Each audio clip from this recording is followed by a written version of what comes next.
Assalamualaikum warahmatullahi wabarakatuh. Selamat sore semuanya.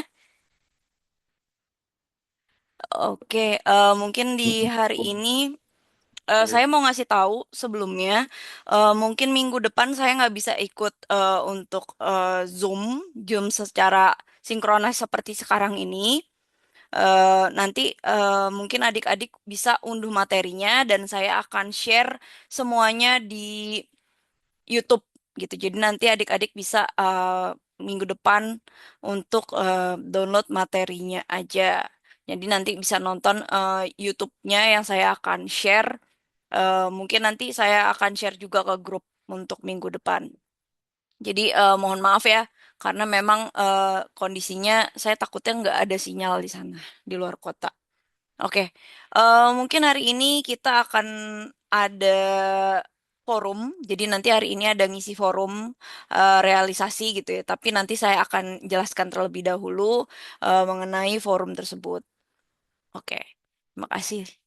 Mungkin di sini juga kita lihat aja ya dari kelas yang isinya 11 eh, mahasiswa, tapi yang hadir cuma 2 orang. Saya juga nggak paham itu kenapa, lagi ada apa. Tapi kita bisa lihat bahwa kondisi sekarang ini ya agak lebih susah gitu ya. Tapi em, saya harap ini bisa dapat masuk ke adik-adik untuk pengetahuan yang ada. Memang secara nggak langsung ini mah easy peasy gitu ya istilahnya dibanding matkul yang lain. Tapi saya harap ini dapat untuk pengetahuan adik-adik sekalian. Nah, dalam bab 6 ini, jadi nanti kita akan belajar tentang psikologi media sosial. Jadi nanti bab 7 kita ada perencanaan konten, tapi nanti saya akan share ke YouTube aja. Kita eh, secara nggak sinkron ya, jadi nggak by Zoom, tapi nanti adik-adik nonton di YouTube.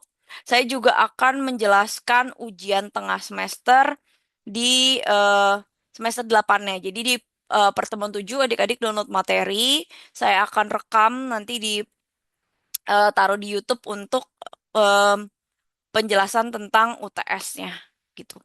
Jadi nanti hari ini kita belajar tentang psikologi media sosial. Nah, di mana nanti adik-adik diminta mungkin kalau secara forum 24 jam ya untuk menghentikan aplikasi yang paling banyak screen time-nya adik-adik lihat. Tapi kita bisa coba mungkin 3 jam. eh, Coba apa yang adik-adik rasakan. Nanti kita akan jelaskan ya. Mekanisme dopamin. Mungkin ada yang nonton film dopamin, itu kebalik sama dopamin yang membuat kita kecanduan media sosial. Jadi, mengapa sih kita kecanduan media sosial? Jujur saya paling sering media sosial itu adalah YouTube. Jadi saya suka dengerin sambil ketiduran gitu ya.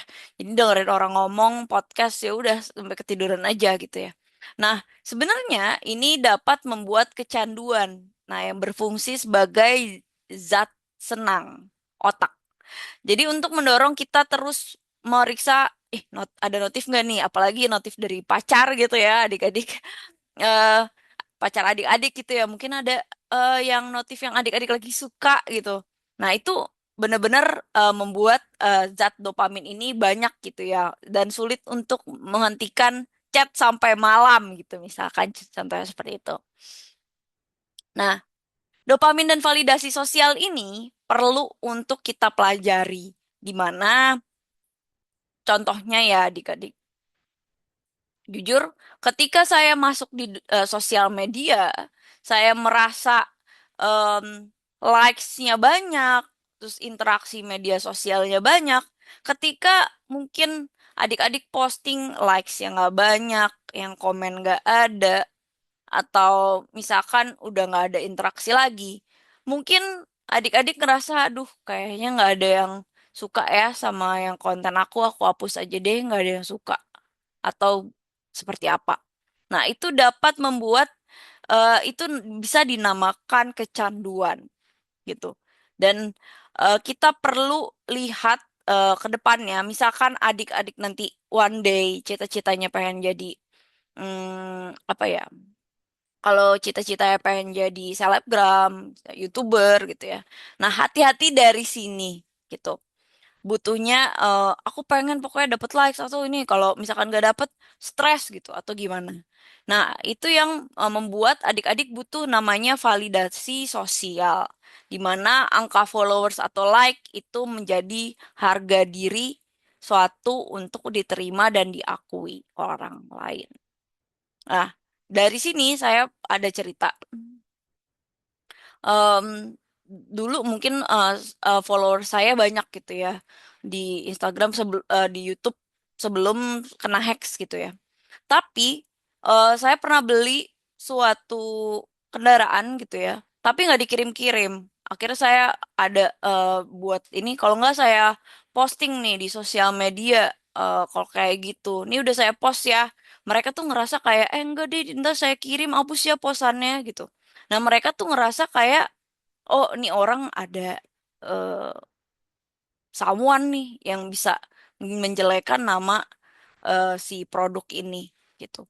Nah, itu yang membuat saya kayak, oh ternyata dari followers ini gitu ya, dari yang memang kita punya subscribers atau followers yang lumayan, itu diakui loh sama orang lain, yang membuat mereka itu takluk sama kita. Nah, bisa aja seperti itu.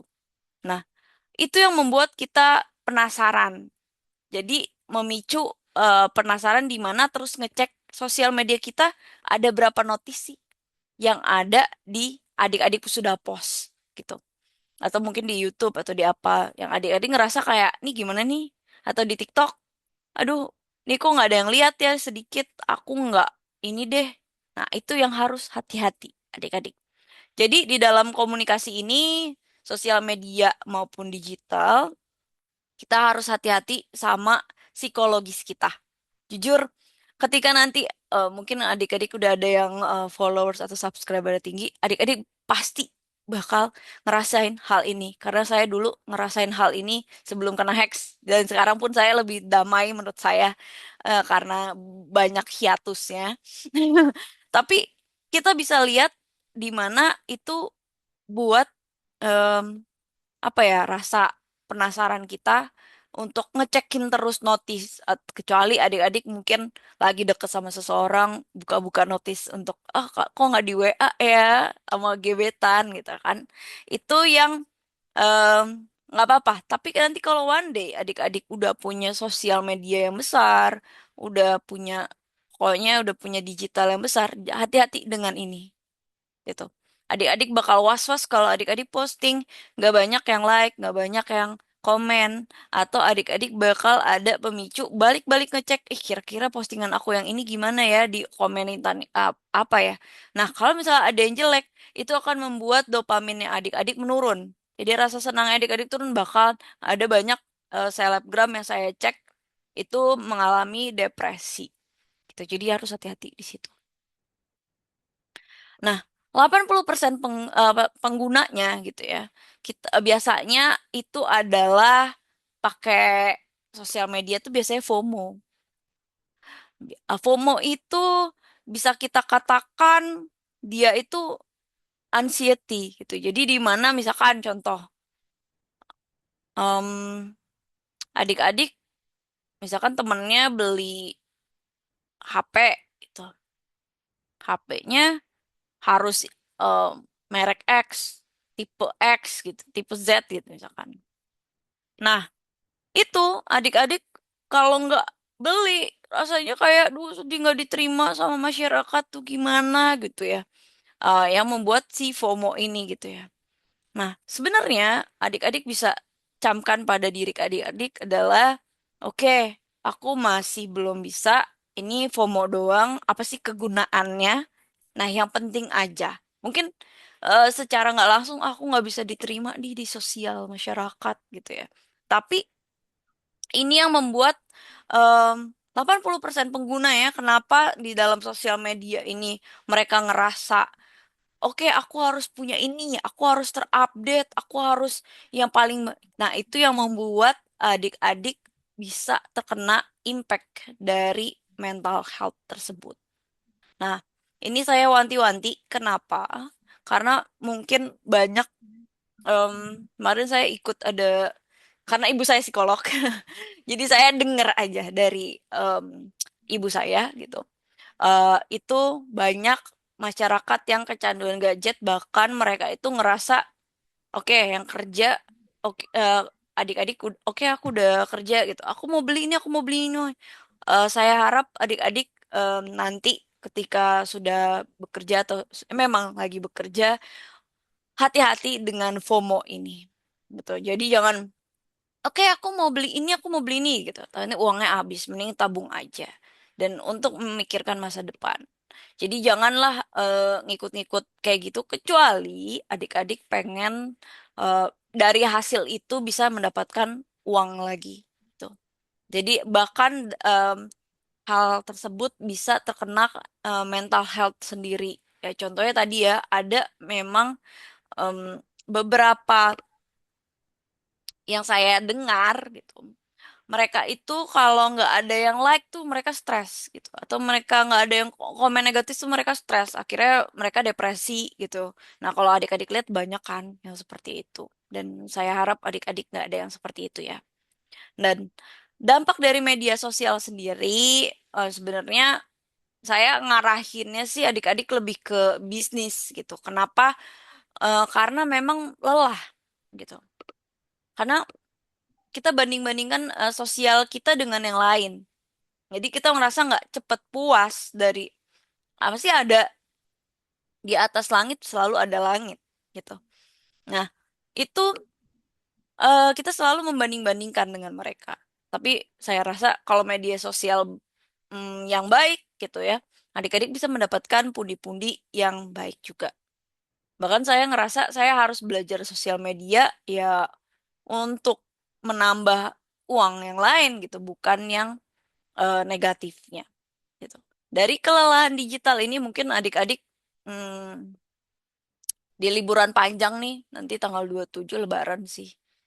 Mungkin tanggal satunya juga libur kan. Jadi libur panjang nih kita sebenarnya adik-adik.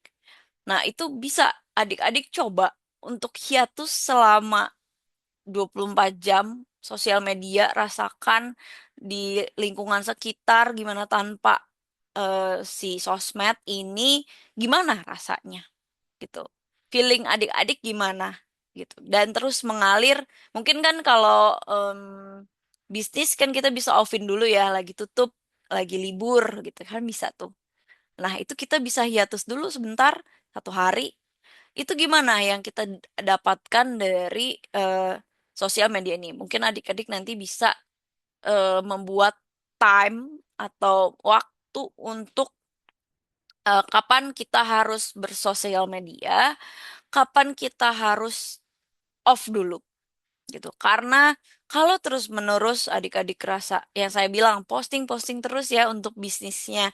Ya, untuk bisnis, tapi juga nggak tiap hari. Jadi ada bisnis kan ada waktu liburnya itu biasanya di lain hari gitu. Jadi misalkan Sabtu Minggu tuh lagi rame-ramenya adik-adik dalam bisnis. Jadi saya rasa kalau Sabtu Minggu itu bukan hari libur kalau di dalam bisnis, tapi kalau di di bisnis itu biasanya hari liburnya kita pilih di tengah-tengah Kamis atau Jumat, atau Jumat masih ramai. Kamis atau Senin biasanya gitu. Nah, itu yang menyebabkan adanya gangguan tidur. Siapa nih yang suka begadang? Jujur saya pun sering begadang karena memang kerjaannya double-double gini ya. Bahkan eh, ada banyak lagi yang di luar itu, ada pekerjaan yang mesti kita pikirkan karena saya terus-terus belajar di kantor. Jadi mau nggak mau ya kayak gimana ya, kita harus nyesuaiin ritme antara kesehatan kita sama emang tugas kita gitu. Jadi saya harap adik-adik udah bisa tidur secara on time. Jadi nggak usah pikirin yang lain. Misalkan ada tugas ya kerjakan yang memang hari ini saya bilang, misalkan contoh nih, ini kelas sampai pukul 16.30. Kelas saya biasanya ya Zoom-nya 1 jam 40 menit, kemudian sampai juga 80 menit lah atau 1 jam setengah. Nah, itu bisa adik pakai untuk menjawab forumnya gitu, untuk merasakan feeling adik-adik seperti apa untuk menjawab forum atau mungkin untuk menjawab tugas. Jadi jangan nanti gitu ya. Nah, itu yang dapat membuat adik-adik menumpuk suatu tugas dan membuat adik-adik ada gangguan tidur. Nah, itu yang hati-hati untuk kesehatan mental adik-adik. Itu selain sosial media ya. Jadi adik-adik kalau scroll-scroll bukannya ngerjain dulu, udah kelamaan, buang-buang waktu, akhirnya adik-adik tidak selesai tugasnya. Nah, kemudian ada perbandingan sebelum dan sesudah digital detox. Sebelumnya ada kecemasan dan kelelahan. Jadi misalkan contoh adik-adik jadi kurang tidur, terus pemakaian berlebihan, akhirnya jadi insom gitu ya. Yang itu menyebabkan cepat lelah dan cemas. Alasannya apa? Oh, adik-adik pernah nggak ngerasa teman-teman adik-adik kok mereka udah lebih maju ya daripada aku? Kok aku ngerasa tinggalan ya? Atau aku cuman kayak gini aja kok mereka hebat ya? Nah, itu yang membuat eh, adik-adik menurut saya perlu detox dulu. Jangan lihat dulu sosmed. Jangan lihat dulu. Pokoknya adik-adik fokus sama dunia nyata. Misalkan adik-adik mau buka bisnis, bukalah. Jangan ditunda-tunda gitu. Itu yang membuat em, perbandingan-perbandingan antara yang sebelum dan sesudah. Tuh. Dan sesudah, mungkin ini adalah penelitian ya. Saya pun ngerasain ini adalah ketentraman dan fokus. Jadi bisa lebih tenang, lebih fokus, kita lebih bisa berkualitas tidurnya. Karena kita nggak terlalu berlebihan menggunakan media sosial. Tapi kalau memang untuk bisnis, why not sampai begadang-begadang itu dapat uang gitu ya untuk masa depan. Ya, that's fine. Tapi kalau misalnya itu jangan buang-buang waktu untuk sosial media yang tidak berguna, misalkan tidak menghasilkan uang. Kalau menurut saya saat ini seperti itu. Boleh, adik-adik awal-awal kan sosial media kita untuk perkenalan brand ya. Terus-terusan kita emang lagi butuh gitu untuk fokus update terus gitu. Nah, itu yang kita perlu adalah merasa lebih tenang. Tapi kita harus ada waktu untuk time kapan kita off dari sosial media. Memang saya mengajarkannya komunikasi digital dan sosial media. Tapi di dalam bisnis, ketika nanti adik-adik one day ada hal yang memang mereka like, terus udah komen, udah adik-adik ngerasain jadi adminnya atau adik-adik udah update terus gitu. Ada komen sedikit adik-adik stres.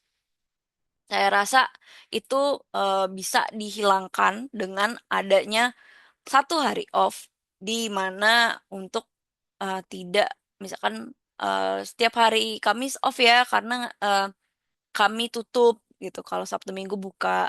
Nah, itu yang bisa membuat adik-adik lebih baik gitu. Jadi nanti di sosmednya setiap hari Kamis off aja, terus nanti kita lanjut lagi di hari depannya. Tapi adik-adik jangan sosmednya di lock out dulu, terus kemudian nggak usah dilihat dulu agar adik-adik lebih nyaman. Itu yang membuat bisnis adik-adik nanti akan tertata dengan rapih gitu. Nah, strateginya sendiri gitu ya. Biasanya eh, kita perlu ada strategi kesejahteraan digital. Di mana kita ada namanya digital detox. Jadi luangkan waktu untuk berhenti dari media sosial manapun gitu. Atau suatu hari cobalah tanpa scrolling untuk mengembalikan keseimbangan fisik atau mental. Jadi yang tadi saya bilang, adik-adik nanti berbisnis, misalkan di sosial media. Ini saya rasakan ya. Saya tuh kayak deg-degan kalau misalkan udah posting terus gimana ya, sosmednya gimana ya. Nah, itu yang saya lihat ada berbagai owner, bisnis owner, mereka yang di sosial medianya oke, mereka agak was-was. Nih, satu, dua, tiga, empat, lima, enam, tujuh.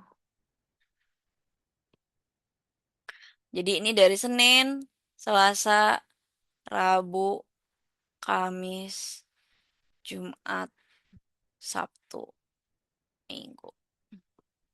Nah, menurut saya, adik-adik misalkan ambil aja banyak sih yang hari libur antara Senin atau Kamis. Biasanya Senin atau Kamis libur. Tergantung ya. Biasanya kalau di bisnis itu nggak ada hari libur malah nggak libur karena rame. Nah, itu yang bisa adik-adik pilih untuk detox. Oke, libur bener-bener libur, nggak usah lihat sosial medianya. Jadi nanti fokus untuk itu. Tapi kalau misalkan udah ada yang check out lewat e-commerce itu oke. Tapi adik-adik nanti bilang hari Senin sama Kamis libur ya. Tuh, misalkan contohnya seperti itu. Jadi nggak usah scroll, tapi nanti lihat aja hasil CO-nya berapa gitu yang check out untuk bisnisnya adik-adik. Nah, ini perlunya ada detox. Kemudian ada curating feed. Jadi hapus akun yang negatif. Nah, itu sebenarnya pengalaman pengalaman saya. Kalau ada komen yang negatif, menurut kita kepikiran, komen negatif, jelek gitu ya.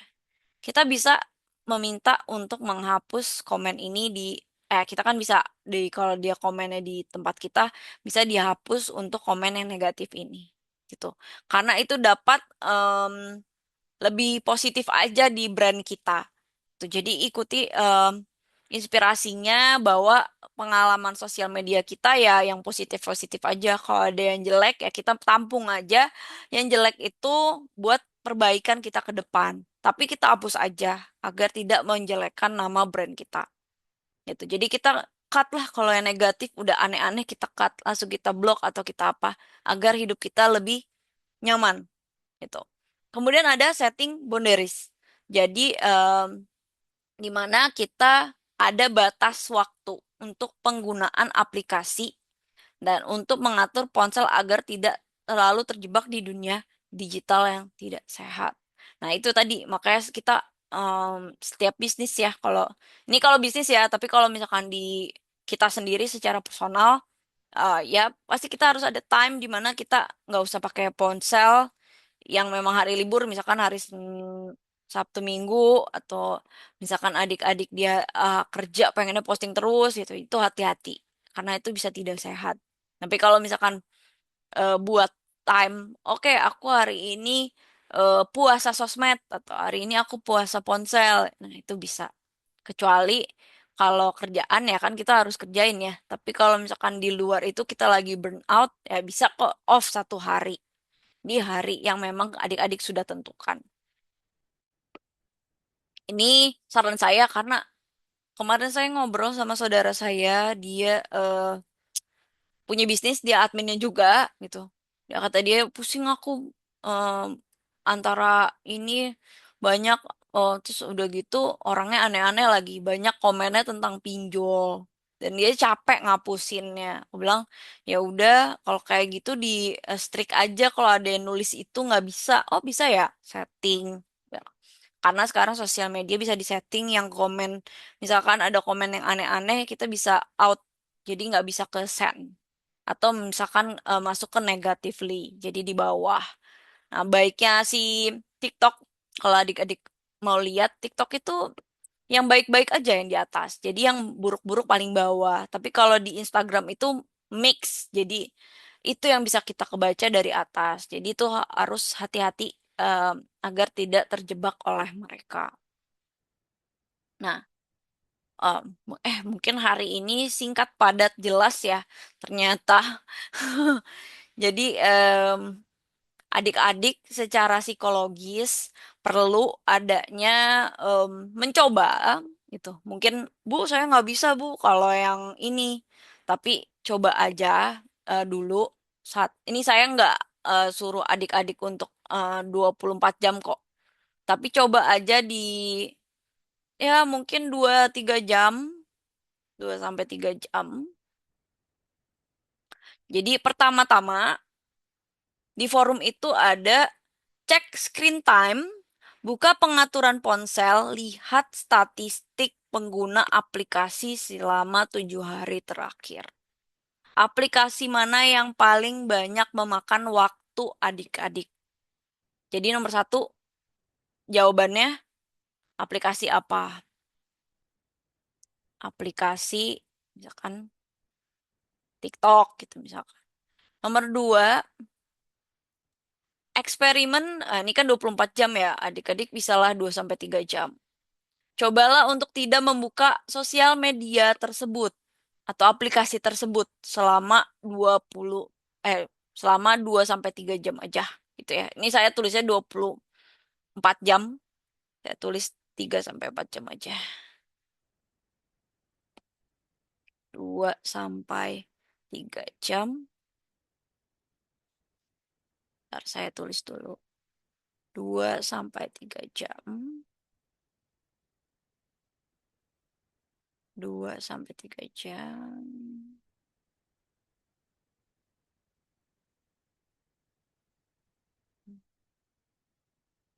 Nah, saya tulisnya jadi 2 sampai 3 jam aja ya. Biasanya emang 24 jam untuk rilis sebenarnya. Nah, eksperimen 2 sampai 3 jam tanpa akses sosial media apapun selama 2 sampai 3 jam penuh gitu ya.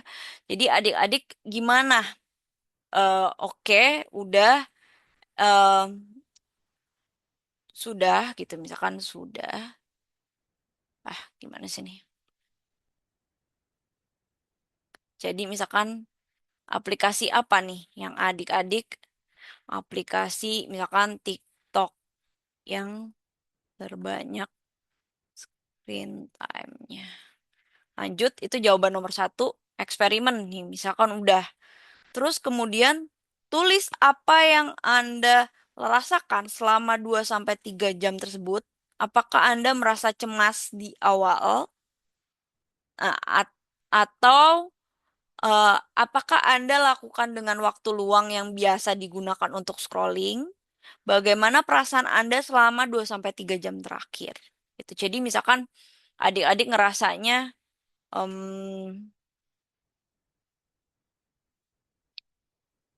sebentar nih jurnal refleksi. Sebentar ya, kita balik ke sini.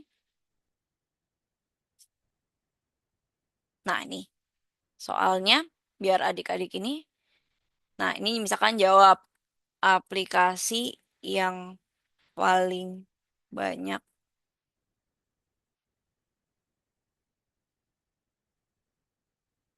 me- memakan waktu. Ini saya tulisnya 1 sampai 3 jam aja ya agar adik-adik dapat coba. Nggak sampai apa 24 jam karena mungkin adik-adik ada kerjaan or something. Jadi kita coba lihat aplikasi yang paling banyak memakan waktu, aplik waktu saya gitu misalkan. Waktu saya,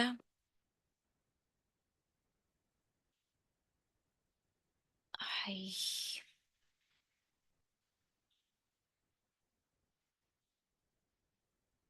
kasih yang paling banyak memakan.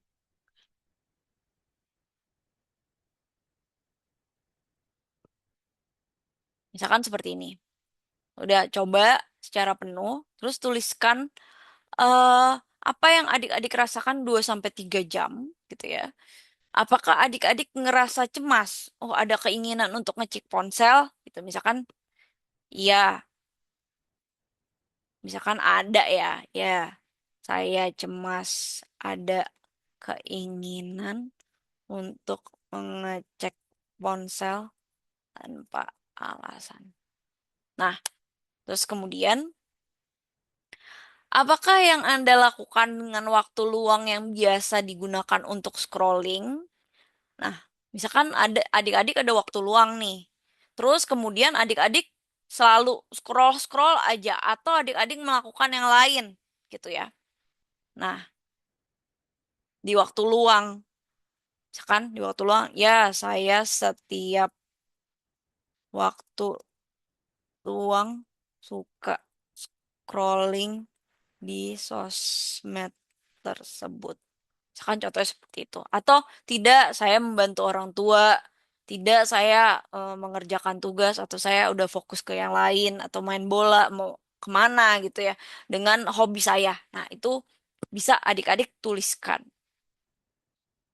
Kemudian, bagaimana perasaan adik-adik selama istilahnya 2 sampai 3 jam itu adik-adik eh, off dulu secara si aplikasi ini, perasaannya seperti apa? Misalkan itu. Misalkan adik-adik ngerasa, oh enggak nih aku pengen ngecek ponselnya nggak kuat nih. Misalkan tidak kuat tanpa adanya buka aplikasi tersebut. Selalu berkeinginan untuk membukanya. Ya kan contohnya seperti itu. Nah, dari sini adik-adik bisa lihat untuk mungkin ini saya nggak harus 300 kata, tapi yang adik-adik rasakan aja. Jadi nggak usah harus terlalu detailing atau apa, tapi adik-adik bisa rasakan em, gimana rasanya ketika adik-adik 2 sampai 3 jam itu nggak main eh, aplikasi tersebut gitu. Jadi bisa untuk di scrolling atau mungkin kita bisa lihat nih ada screenshotnya ya. Mungkin adik-adik bisa lihat di handphonenya atau screenshot. Oh kira-kira aplikasi itu yang memang adik-adik banyak di yang menggunakan waktu banyak dengan adik-adik gitu. Dari situ adik-adik bisa reflektif diri dengan kata adalah saya bisa lebih produktif lagi. Misalkan ya, tanpa ada tanpa membuka em, TikTok sehingga saya bisa bekerja atau belajar atau baca gitu ya misalkan bekerja misalkan saya bisa lebih bisa membaca buku pelajaran yang lebih berguna bagi saya. Misalkan contohnya seperti ini.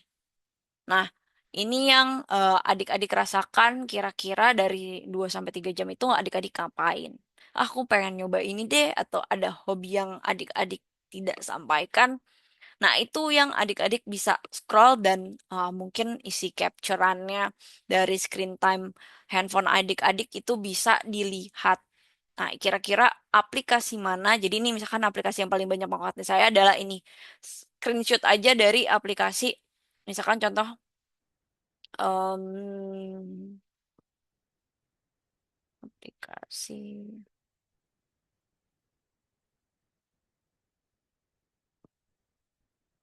situ ada time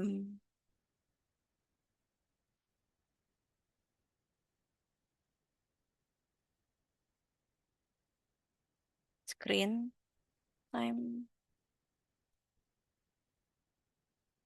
Di sana ada statistik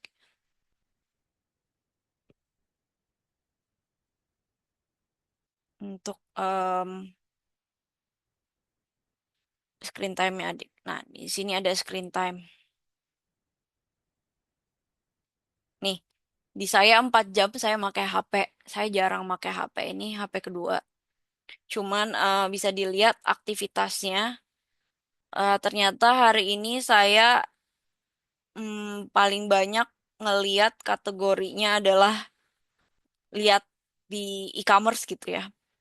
eh, itu screen time-nya 1 jam gitu. Jadi itu adik-adik bisa eh, capture aja dari screen time ini mana yang paling most use untuk adik-adik tuh. Di ini kalau di iPhone itu namanya screen time, kalau di Samsung atau di Android namanya apa ya? Screen time juga kalau nggak salah.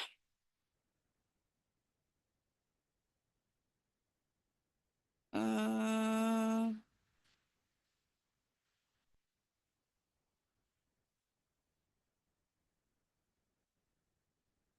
home screen, coba kita search. Oh ya, screen time. Screen time. Hmm,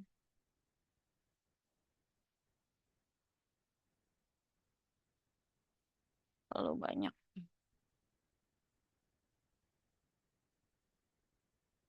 Hmm, Kita bisa lihat di, sebentar aku lihat dulu ya. Notification.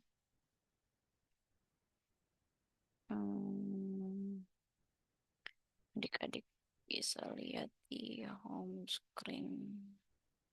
Saya nggak tahu deh kalau di Android gimana. Kalau di iPhone screen time. Kalau di Android itu biasanya dia connect langsung kasih tahu bahwa itu ada em, udah lewat dari sekian jam gitu. Time screen, hmm, screen time. Oh ya, ini screen time.